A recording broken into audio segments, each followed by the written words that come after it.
Yung mga dapat nating matutunan, lalo na itong e-safety. Sino ba gusto mo sa? Names of souls and marks and technology. It highlights the need to educate children and young people about the benefit, its risk, and responsibilities with information.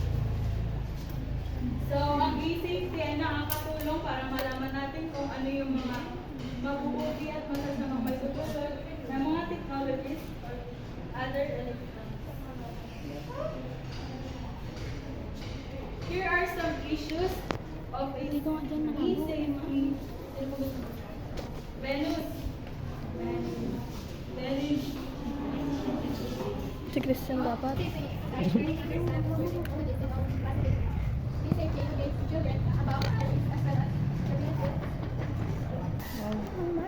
So, itong mga e-safety na ito yung mga benefits na makukuha natin kapag sinunod natin yung e-safety.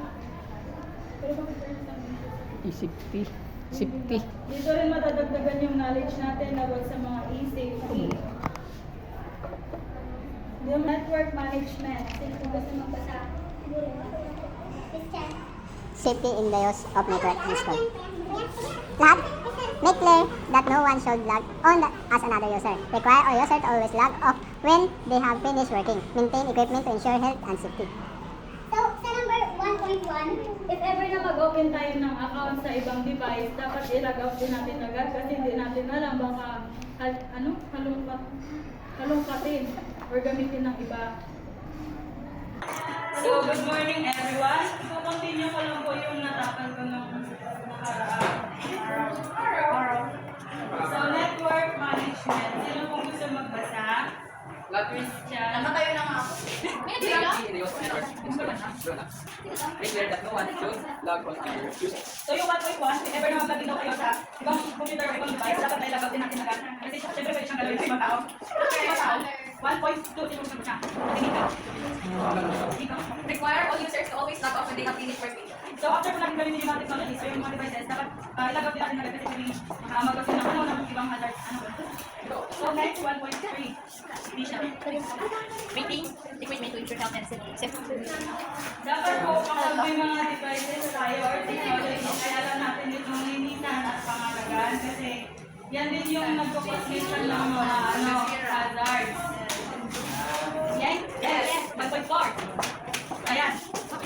Provide students with access to content and resources to guide and So, dapat na mag-provide ng mga platforms or sites kung saan mas mapapadali yung pagkuha natin ng mga info, katulad na lang yung Google, gano'n, para sa mga students.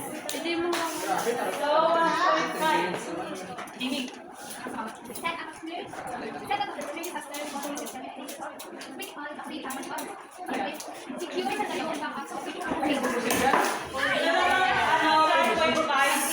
Importante na gawin natin to kasi once na may mabilis or may mawala tayong important files, alam natin siya ibalik. 1.6.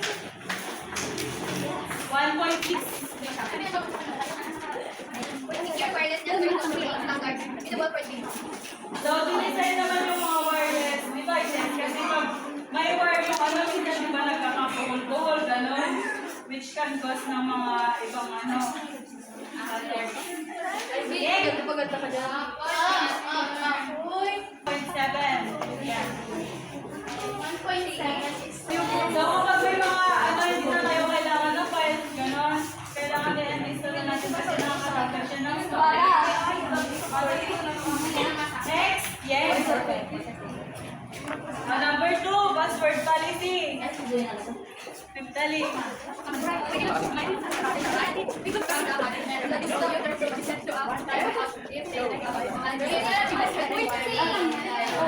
So, sa password policy, dapat pag gumagawa tayo ng password is yung hindi madaling walaan ng iba kasi para hindi na rin marami yung mga private details natin. Alright.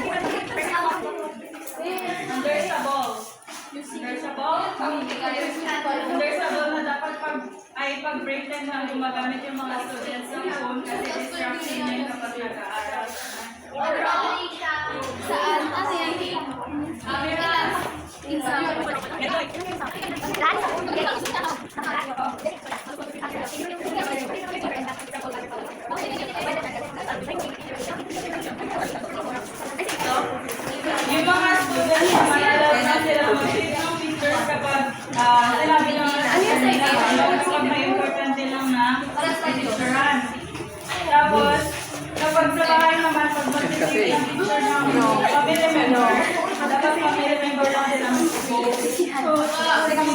Okay? 14.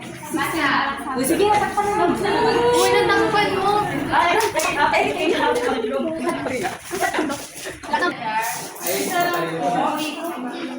First one is right. mga labels or mga gamitin natin is na-adjust or na-equal siya para mas maging comfortable yung mga tulog nito para kahit mababa yung harap natin sa yung mata natin sa harap ng device hindi tayo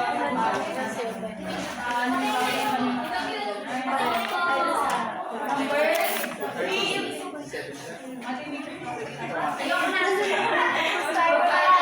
provide adjustable chairs. Understandable na.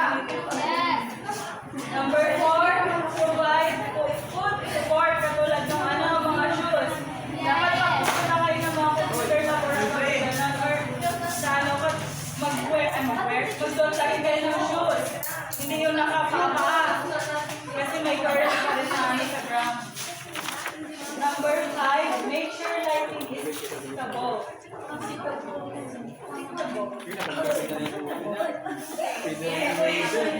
There's a ball. Yeah. Number 6, make sure workstations are not from. What is from? From? Paano nga? Ano yung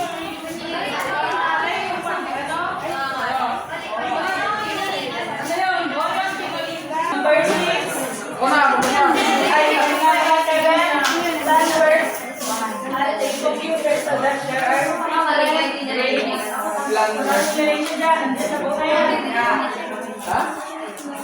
more specifically, safety rules that can reduce risk of accidents in the working station.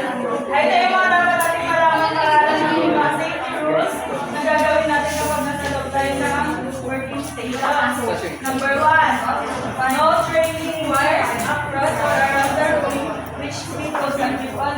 Dapat yung mga workers na maayos siya para walang mapagod. Yes. Number 2, electrical socket machinery can be overloaded. Yung sinasabi nila, octopus, ganun. Yes, hindi pwede ma-overload kasi pwede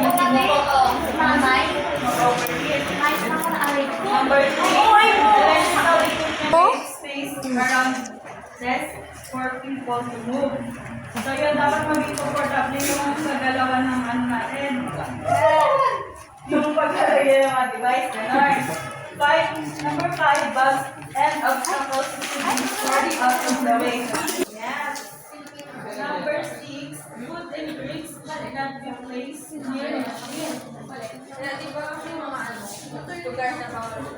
Yes. Nakalagay naman yun before ka pumasok ng Yes. Sa loob kasi ng mga laboratory, gano'n. Yung pagkain once na lalaglag mo siya sa device, pwede siyang langgamin, tapos yung langgang papasok. Okay naman, hindi ka ma-print eh. Yeah. Iiti ko lang naman. Ventilation siya is suitable for our working environment. Yung mga ilaw, kasi may mga ilaw na mainit, sobrang lakas ng mas pwede rin mag-overnight na tayo. Number 8, fire extinguishers. Yung